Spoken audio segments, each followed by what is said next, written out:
پاکستان کے کلچر کو تبدیل کرنے کی ایک بہت بڑی سازش اس وقت میڈیا کے مختلف ڈراموں کے ذریعے سے ہو رہی ہے، اور اس کے سلسلے میں ایک بڑا کام جو مختلف ڈراموں کے ذریعے سے کیا جا رہا ہے کہ اس میں ینگ لڑکے لڑکیوں کو باقاعدہ وہ ممنوعہ ڈرنک جو کہ اسلام کے لحاظ سے بھی اور پاکستان کے قانون کے حساب سے بھی پینا غلط ہے، وہ دکھایا جاتا ہے اور اس کے ذریعے سے لوگوں کو شو کیا جاتا ہے کہ جب آپ سٹریس میں ہوں گے تو آپ یہ پی لیں، جب آپ سٹریس میں ہوں گے یا آپ کو کوئی لڑکی کا مسئلہ ہوگا تو آپ اس کو پئیں گے، یا پھر یہ بھی دکھایا جاتا ہے کہ جناب لوگ پارٹی اور انجوائمنٹ کے نام کے اوپر اس مشروب کو پی رہے ہیں۔ تو ہماری پیمرا سے جو کہ سویا ہوا ہے، یا پھر سمجھ لیجئے ان کا کام صرف اور صرف نون لیگ اور پی ٹی آئی کے لیول تک ہی رہ گیا، جب بھی ان کی حکومتیں دوسرے کی آتی ہیں تو وہ اس کے خلاف پیمرا ایکٹیو ہو جاتا ہے۔ لیکن اس طریقے سے غیر اسلامی،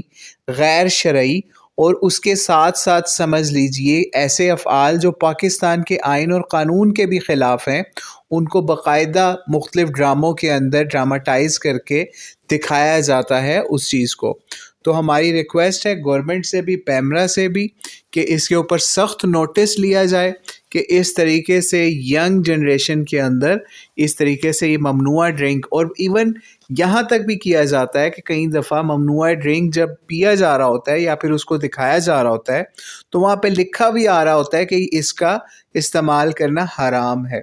لیکن آپ خود سوچئے اتنا سا صرف نیچے میسج دینے سے بات ٹھیک نہیں ہوتی، ٹھیک ہے؟ تو اس لیے اس وقت پیمرا کو اس کے اوپر سخت نوٹس لینا چاہیے کہ اس طرح کا کلچر اور اس طرح کے ڈرامے جن کے اندر اس طرح کے سین ہوں اس کو باقاعدہ بین کیا جائے۔ ویسے تو ڈرامہ اور اس طرح کی چیزیں جو اس کے اندر غیر شرعی کام ہو رہے ہیں وہ تو پورا ہی سمجھ لیجئے اس وقت غیر شرعی ہو رہا ہے، لیکن چونکہ ہم یا پاکستان کے سمجھ لیجئے خیر خواہ ہونے کے ناطے صرف اور صرف سمجھ لیجئے یہ لوگوں کو بتا رہے ہیں کہ ان کو بھی یہ کمپلینٹ آگے کروانی چاہیے، تاکہ لوگ یا ان کے بچے یا پھر ان کے سمجھ لیجئے کلچر سے انوالو لوگ اس چیز کو نارملائز نہ کر کے سمجھنے لگ جائیں۔ تو اللہ سے دعا ہے پاکستان کو ایسے حکمران ملیں جو کہ پاکستان کو حقیقی معنوں کے اندر اسلامی بنانے کی کوشش کر سکیں۔ اللہ عالم بالصواب۔ السلام علیکم ورحمۃ اللہ وبرکاتہ۔